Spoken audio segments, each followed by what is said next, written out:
bertemu dengan saya lagi. Kali ini saya ingin membahas tentang kecerdasan emosional. Masih hangat diingatan kita tentang seorang pejabat negara yang telah diangkat menjadi pejabat negara yang sering berdakwah dengan kekasannya itu melontarkan kata-kata yang kurang pantas dan dianggap menghina seorang penjual es teh. Oke. Dan karena peristiwa itu, netizen banyak banget yang berkomentar dan bahasa sekarang itu disebut dirujak gitu ya oleh netizen. Kenapa sih kecerdasan emosional itu penting? Kecerdasan emosional seseorang yang tidak matang atau rendah mungkin akan membuat yang bersangkutan atau seseorang tersebut mengalami berbagai kesulitan dalam kehidupan pribadi dan profesional. Seperti apa saja dampaknya?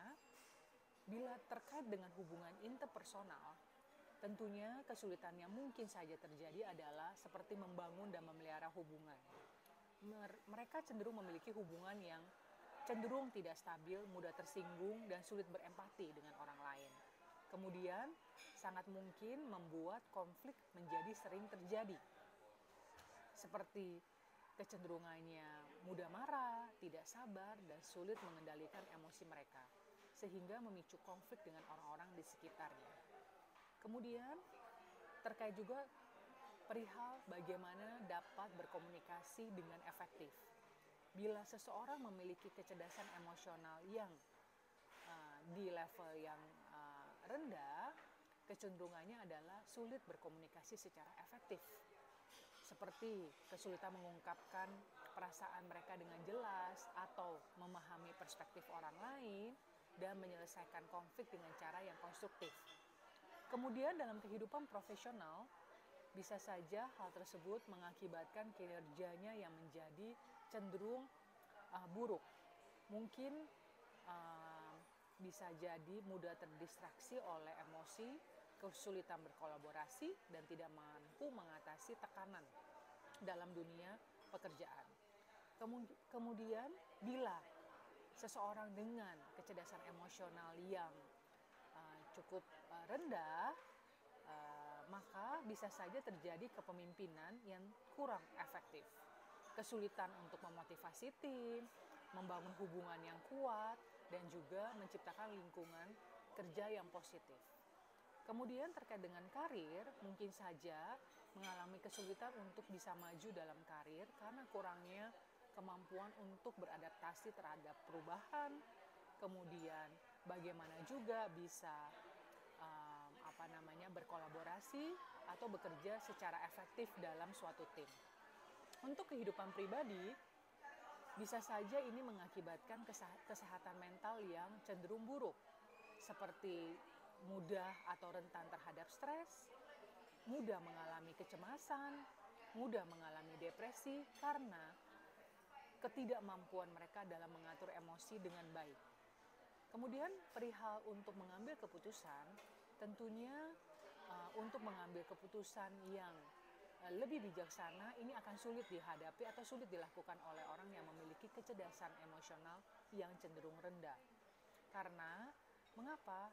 Kesulitannya di dalam hal untuk berpikir jernih dalam mengambil suatu keputusan. Kemudian, apa sih dampaknya? Bisa mengakibatkan perilaku yang tidak pantas, seperti mengucapkan kata-kata yang kurang pantas, membuat orang lain tersinggung, kemudian lebih agresif, mudah marah, sehingga hal tersebut tentunya dapat merugikan seseorang yang melakukan hal tersebut. Jadi penting untuk diingat bahwa kecerdasan emosional ini tuh dapat dipelajari dan ditingkatkan. Ada berbagai program dan teknik untuk dapat membantu seorang individu mengembangkan emotional quotient mereka atau kecerdasan emosional.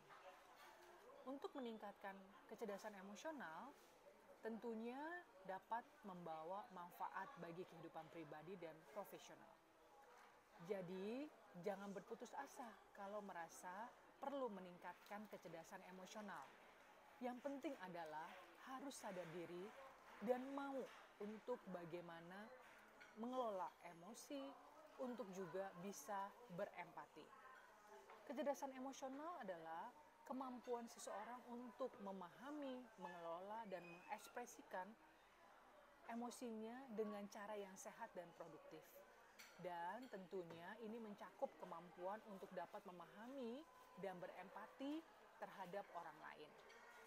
Orang dengan kecerdasan emosional yang di level yang cukup tinggi, mereka ini biasanya dapat mengenali dan memahami emosinya sendiri, kemudian dapat mengendalikannya dan tidak langsung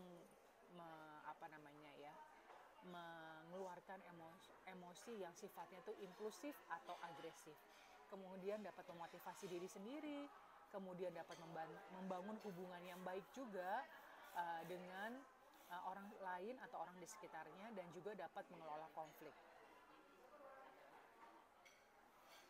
Beberapa cara untuk meningkatkan kecerdasan emosional itu seperti apa? Tadi ya, sadar diri, kemudian pelajari cara mengelola emosi bagaimana, kemudian beralih berempati, kemudian tentunya bagaimana terus meningkatkan kemampuan berkomunikasi dengan baik.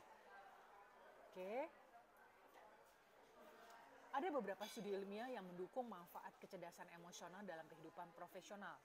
Apa saja hal tersebut? Yakni menjadi kinerja yang lebih baik, kemudian kepemimpinan yang efektif, kemudian juga kesejahteraan karyawan.